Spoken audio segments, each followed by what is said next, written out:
Bring in Elise Viebeck now, who's covering the healthcare saga for the Hill newspaper.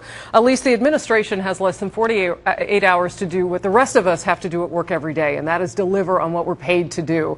What's at stake for the Obama administration? So much is at stake, particularly with the 2014 midterm elections right around the corner. Nervous Democrats are very concerned about getting this website up and running because they were told that they would be able to run on Obamacare and win next year.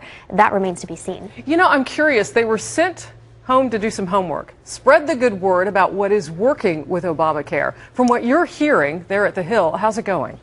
It's going okay for them. They are touting metrics that the administration is releasing, like for example, healthcare.gov, the error rates are down, the pages are loading faster. But certainly there are still anecdotes about people who are having trouble accessing this website. And so Democrats are having trouble. They can tell a better story, but if constituents are going on and they're unable to use the system, it's no good for them. Well, error rates are down. They had been shutting it down on a regular basis, right? That's right. Over the weekends, they would do routine maintenance. And then, of course, it was shutting down by itself sometimes unexpectedly, which the administration had trouble acknowledging at times. But that's been continuing up until this week. Well, that'll certainly bump the statistics one way or the other. If it's not up, then you can't have an error, I would suppose. You know, I'm still kind of confused about a couple things, though, with this website. And one, I was just talking with Wendell Goler about, that they are telling their allies to not push enrollment so much. So if you can't get on, I'm going to ask the question of you now, that's not really a fix. See, federal health officials are telling people only to log on at non-peak hours. For example, 2 p.m. in the afternoon is seen as the peak for traffic, and they're telling people maybe to avoid that. But we know that only as of this weekend is the website handling the amount of traffic it was designed to handle. It took them 2 months just to build back up to that regular capacity.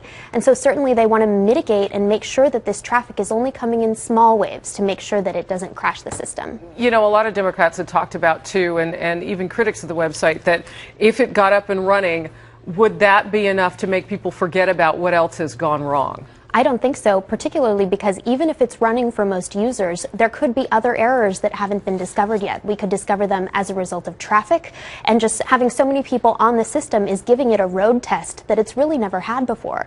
And there are also things on the back end that could be a problem. If users are having a good experience, that's good, but they need to make sure that their application information is getting transmitted accurately to insurance companies, and we don't know if that's the case yet. We haven't even talked about safety and security because we won't know if that's working until obviously something goes wrong. Real quickly before I let you go, for those people who've gotten cancellation notices and now desperately need new coverage, and they need it before January 1st, if this website isn't working, I guess you have to wish for like a really friendly phone operator. That's right, a friendly phone operator, or you can oftentimes go to your insurance company if there's one that you're familiar with and shop with them. There are now options for doing that even if you want to get tax credits. So that's another alternative. In other words, we're kind of on our own.